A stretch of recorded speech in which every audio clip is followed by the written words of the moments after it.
यात्राओं का अपना अलग महत्व होता है, आज से नहीं अनादिकाल से। और मुझे उम्मीद है कि इस भारत जोड़ो यात्रा और भारत जोड़ो न्याय यात्रा का असर होगा, क्योंकि वे कन्याकुमारी से लेकर कश्मीर तक गए थे और हर जगह जिस प्रकार का उनका स्वागत हुआ, मैं समझता हूँ कि अभूतपूर्व था।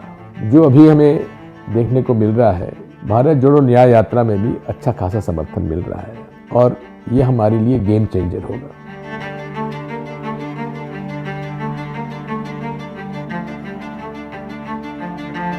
भागीदारी महत्वपूर्ण है, क्योंकि जब तक राजनीति में सबकी भागीदारी नहीं आएगी तब तक हम सफल नहीं हो सकते। और ये युवा आज पीड़ित है, बेरोजगार है, नारी महंगाई से परेशान है, अन्याय और अत्याचार से परेशान है, किसानों को भाव नहीं मिल रहा है, एमएसपी का वादा किया था नहीं हुआ, और श्रमिक चाहे ऑर्गेनाइज सेक्टर का हो या अनऑर्गेनाइज सेक्टर का हो, आप देख रहे हैं कि उन्होंने श्रमिकों के हित के सारे कानून ही बदल दिए बिना श्रमिकों से चर्चा करे।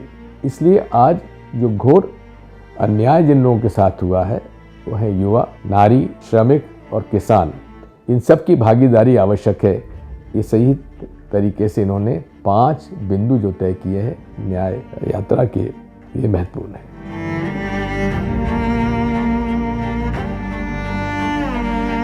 एक बात समझ लीजिए कि कोई भी अर्थव्यवस्था सुधरने के लिए व्यक्तियों की जेब में, आम लोगों की जेब में जब तक पैसा नहीं होगा, अर्थव्यवस्था नहीं सुधरेगी। आज महंगाई के कारण जो सेविंग रेट है हमारी, वो गिरती चली जा रही है। इसलिए हम लोगों को इस बात का पूरा प्रयास करना पड़ेगा, जैसा कि हम लोगों ने वादा किया था कि हर गरीब परिवार को हम 6,000 रुपये माहवार को डायरेक्ट बेनिफिट ट्रांसफ़र करेंगे।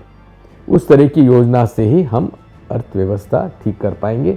और मैं समझता हूँ कि भारत जोड़ो न्याय यात्रा का मूल उद्देश्य और उसका जो कार्यक्रम है वो अंतोगत्वा इस बात का होना चाहिए कि कैसे हम जो ऐसे परिवार जिनका कोई असेट नहीं है, जिनके पास कोई संपत्ति नहीं है, उनको हम लोग किस प्रकार से असेट दें। ज़मीन, शिक्षा, रोजगार, ये असेट होते हैं जिसके माध्यम से वो अपना परिवार का पालन पोषण कर सके। इसलिए असेट क्रिएशन उसके लिए आवश्यक है।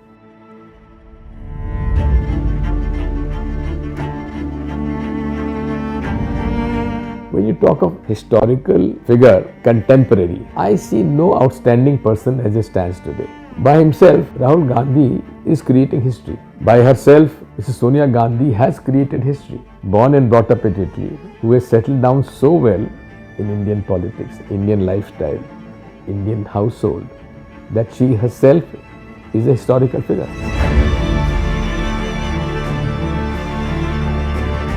I had become a minister in Arjun Singh Ji's cabinet, and my first meeting with Mrs. Indira Gandhi was as an agriculture minister, where I was supposed to give a presentation of what are the plans and programs of the agriculture ministry. And I was the first one to be interviewed by Mrs. Indira Gandhi at that time. This is about 1981 or 82.